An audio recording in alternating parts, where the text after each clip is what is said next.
Hello दोस्तों, welcome to my channel.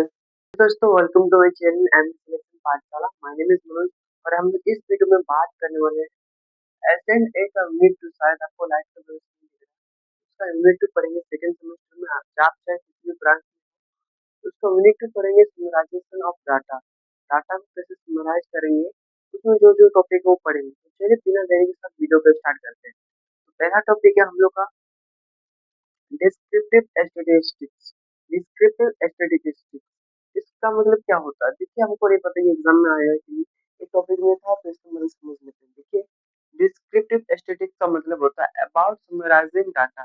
Data को summarise करना। About summarising data in a meaningful वे।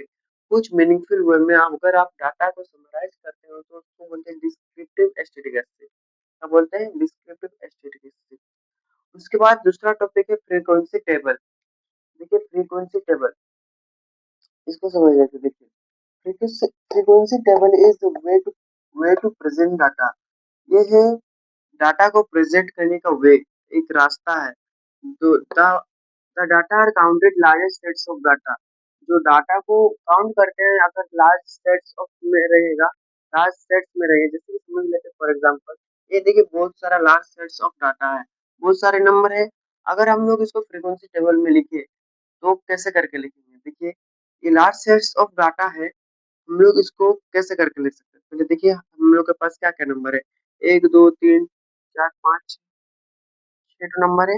तो number सब लिख देंगे यहाँ पे, 1 2 3 4 5 6 हो गया। अब देखिए फ्रीक्वेंसी में कैसे करके लिखेंगे। तो देखिए यहाँ पे एक कितना बार है, एक दो, यहाँ पे 1 2 3 कितना बार है, तो फ्रीक्वेंसी 3 हो जाएगा। दो कितना बार है, 1 2 3, तो इसका भी फ्रीक्वेंसी 3 हो जाएगा। तीन कितना बार है, 1 2 3 4, तो इसका फ्रीक्वेंसी 4 हो जाएगा। तो 4 कितना बार है, 1 2 3, 1 2 3 4,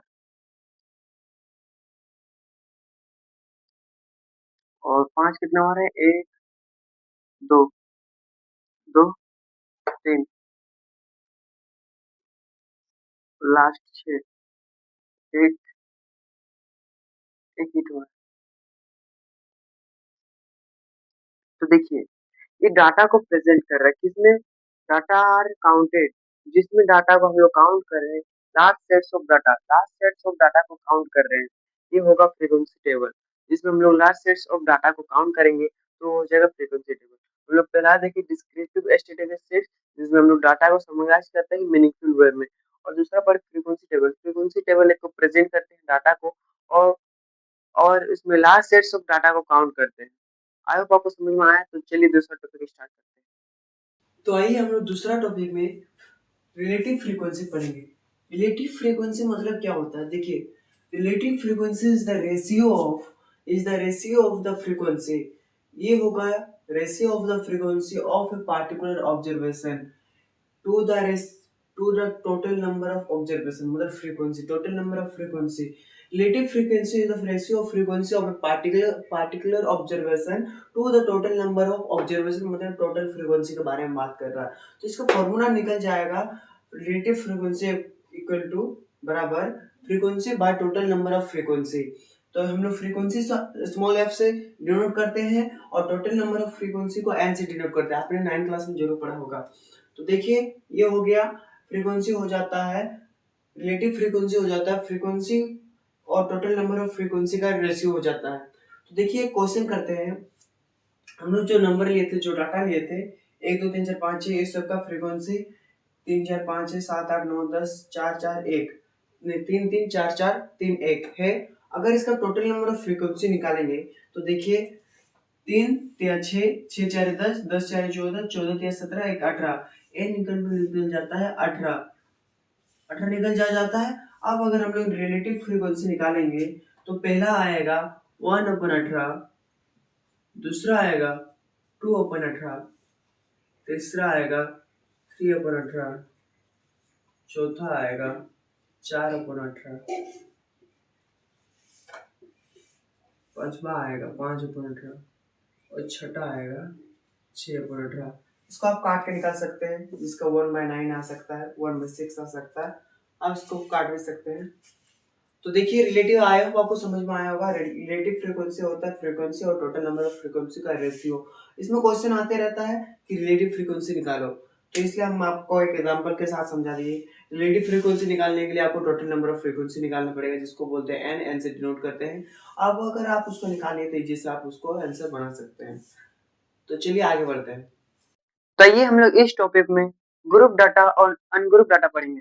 तो देखिए ग्रुप डाटा मतलब क्या होता है। देखिए ग्रुप और ग्रुप अनग्रुप डाटा में एक ही डिफरेंस रहता है, क्लास इंटरवल। ग्रुप डाटा में क्लास इंटरवल रहेगा और अनग्रुप डाटा में क्लास इंटरवल नहीं रहेगा। तो चलिए आइए डेफिनेशन को देखते हैं। Group group data is the data that that दो बार हो गया, that has been organised into groups known as class और इंटरवल, मतलब class interval to make easier to summarise and analyse. देखिए इसमें रहेगा क्लास इंटरवल जो कि ग्रुप के फॉर्म में रहेगा, जिसको हम लोग क्लास इंटरवल बोलते हैं। और ये easier to summarise and analyse, ये इजी कर देता है समराइज और एनालाइज करने के लिए। एग्जांपल में देखिए यहाँ पे देखिए क्लास इंटरवल है 0 से 10, 11 से 20, 21 से 30। अगर 0 से 10 में कुछ भी नंबर आता है, जैसे 4, 5, 6, तीन ठो नंबर आया, तो इसका फ्रीक्वेंसी हो जाएगा 3। अगर 11 से 20 में 15, 16, 17, 18 ऐसा नंबर आता है 4 बार, तो यहाँ पे फ्रीक्वेंसी हो जाएगा 4। और 21 से 20 में अगर एक ही नंबर आता है 26, तो इसका फ्रीक्वेंसी हो जाएगा 1। तो देखिए आपको शायद समझ में आ गया। ये रहेगा क्लास इंटरवल के फॉर्म में ग्रुप डाटा, और इसको हम लोग इजीली समराइज कर सकते हैं और एनालाइज कर सकते हैं। और ये देखिए ungroup data any data that you first gather, कुछ भी डाटा आप अगर गैदर करते हैं is ungroup data. Ungroup data is raw data मतलब कुछ भी डाटा। And example of ungroup data is any list of number that you can think, आप कुछ भी नंबर थिंक कर सकते हैं, सोच सकते हैं, वो अनग्रुप डाटा है। जैसे कि हम लोग पहले एग्जाम्पल में देखे थे, कुछ भी 4, 5, 1, 2, 3, 4, 5 में 6, वो भी अनग्रुप ही डाटा है। देखिए हम लोग कुछ भी नंबर ले लिए, 25, 28, 30, 6, 30, 5 ले लिए। अगर 25 तीन ठो रहता है तो उसका फ्रीक्वेंसी 3 हो जाएगा। 28 दो ठो रहता है तो 28 फ्रीक्वेंसी 2 हो जाएगा। 30 एक ठो है तो एक उसका फ्रीक्वेंसी 1 हो जाएगा। 6 दो ठो है तो 6 का फ्रीक्वेंसी 2 हो जाएगा। 5 एक ठो है तो 5 का फ्रीक्वेंसी 1 हो जाएगा। अब देखिए ungroup data used for a small data set, मतलब समझिए। और ये group data is used for large data set. देखिए अगर हम लोग को 100 नंबर लिखना पड़ेगा, 100 नंबर तक, तो आप अनग्रुप डाटा में लिखेंगे तो 1, 2, 3, 4, 5, 6, 7, 8, 9, 10 ऐसे करके 100 लिखना पड़ेगा। लेकिन अनग्रुप ग्रुप डाटा में 1 से 10, 10, 11 से 20, 21 से 30, ये जल्दी हो रहा है क्योंकि हम लोग क्लास इंटरवल के फॉर्म में लिख सकते हैं। या फिर हम लोग 0 से 20, 21 से 40, 40 से 60 ऐसा लिख सकते हैं। तो ये हम लोग लार्ज डाटा को इजीली लिख सकते हैं। ग्रुप डाटा यूज फॉर, इसलिए हम लोग लार्ज डाटा के लिए इसको यूज करते हैं। और अनग्रुप डाटा को हम लोग स्मॉल डाटा के लिए डाटा सेट के लिए यूज करते हैं। आई होप कोई सारा टॉपिक समझ में आया होगा। तो चलिए हम लोग नया टॉपिक स्टार्ट। तो आइए हम लोग इस टॉपिक में पढ़ेंगे पाई चार्ट। पाई चार्ट क्या होता है, आइए। ये देखिए यहाँ पे लाइट की वजह से दिख नहीं रहा होगा, PIECHART, पाई चार्ट। तो आइए पाई चार्ट क्या होता है, देखिए। ये pie chart is a circular static graphic. ये है हम लोग का पाई चार्ट, ये है इसका पाई चार्ट का डायग्राम, जो कि सर्कुलर स्टैटिक ग्राफिक होता है। इतना समझ में आ गया। पाई चार्ट कैसा होता है, गोल होता है। उसके लिए इसको बोलते हैं circular static graphic, which is divide into slice to illustrate numerical proportion. देखिए पाई चार्ट को समझने से पहले उसका डायग्राम समझना पड़ेगा। तो उसका डायग्राम समझने से पहले देखिए डायग्राम कैसा होता है, गोल होता है। और वो डिवाइड रहेगा, किसमें डिवाइड रहेगा, जैसे कि हम लोग इसमें स्पोर्ट्स में डिवाइड कर दिए। ब्लू को क्रिकेट में डिवाइड कर दिए, ब्लैक को फुटबॉल में डिवाइड कर दिए, ग्रीन को हॉकी में डिवाइड कर दिए, रेड को हम लोग बैडमिंटन में डिवाइड कर दिए, व्हाइट को हम लोग बास्केट में डिवाइड कर दिए। तो देखिए यहाँ पे वो डिवाइड रहेगा न्यूमेरिकल न्यूमेरिकल के फॉर्म में। जैसे क्रिकेट 55% और फुटबॉल है हम लोग का 20%, बास्केट है, बास्केट कौन वाला, व्हाइट वाला, तो बास्केट है 15%, रेड है, बैडमिंटन है 7% और हॉकी है 3%। इसको जब मिलाएंगे तो टोटल होगा 100%। और इसका एंगल होता है 360 डिग्री। तो देखिए दूसरा टॉपिक इन ए पार्ट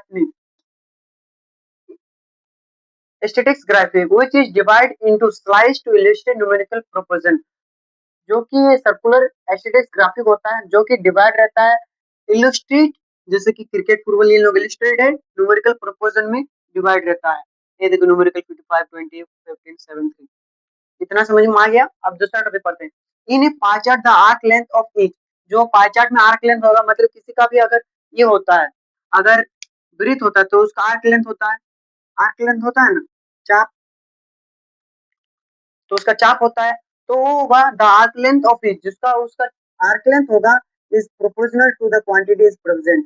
देखिए इसमें 55% क्रिकेट है, 20% फुटबॉल है, वो क्वांटिटी के डायरेक्टली प्रोपोर्शनल होगा, मतलब cricket directly proportional to arc length football में, और बास्केट भी, बैडमिंटन भी, हॉकी भी। ये टॉपिक बहुत ही इंपॉर्टेंट है, आप इसको ध्यान दीजिए। आर्क लेंथ होता है क्वांटिटी के प्रोपोर्शनल। तो आइए आप तीसरा टॉपिक देखेंगे। It requires a list of categorical variables. It requires a list of categorical variables. देखिए ये रिक्वायर करता है, पाई चार्ट रिक्वायर करता है उसमें list of categorical variables. Category variables मतलब cricket, football, basket, badminton, hockey, हम लोग ये सब लिए हैं। आप ले सकते हैं फ्रूट, वेजिटेबल्स, फ्लावर्स, कुछ भी ले सकते हैं, कुछ भी ले सकते हैं, एलिमेंट्स नेम, कुछ भी ले सकते हैं, जिससे लेंगे उस रिलेटेड टॉपिक से लेना पड़ेगा। केमिस्ट्री से लेंगे तो केमिस्ट्री से, और फ्लावर्स नेम, वेजिटेबल्स नेम, वो सब नेम से लेंगे तो वो सब नेम लेना पड़ेगा, स्पोर्ट्स से लेंगे तो स्पोर्ट्स नेम लेना पड़ेगा। हो गया। It's require a list of category variables and numerical variables. Numerical variables देखिए हम लोग इसको 5% में डिवाइड कर दिए, 20%, 15%, 7%, और हॉकी को 3%। आई होप आपको समझ में आ गया। एक बार रिवाइज कर लेते हैं। देखिए पाई चार्ट होता है circular statics graphic which is divided into numerical proportion, which is divided into slash into illustrate numerical proportion, उसे numerical के फॉर्म में रहेगा। The arc length of a slice proportional to the quantity present। जो arc length होगा पाई chart में, इन pie chart, वो directly proportional to quantity होगा। और तीसरा है ये रिक्वायर करता है कि वो कैटेगरी वेरिएबल्स हो, जैसे कि हम लोग क्रिकेट, फुटबॉल लिए, और इसमें वो डायरेक्टली, और रिक्वायर करता है वो न्यूमेरिकल के फॉर्म में हो, न्यूमेरिकल वेरिएबल्स। तो थैंक, ये समझ में आया। तो चलिए बाद में दूसरा टॉपिक स्टार्ट करते हैं। तो ये वीडियो यहीं तक रखते हैं। अगर आपको वीडियो पसंद आए तो सब्सक्राइब कीजिए, नहीं आया तो मत कीजिए। और अगर मुझसे कुछ गलती होगी तो कमेंट सेक्शन में जरूर बोले। अगर आप किसी चीज़ का वीडियो चाहते हैं तो कमेंट सेक्शन में जरूर कहें। Thanks for watching this video.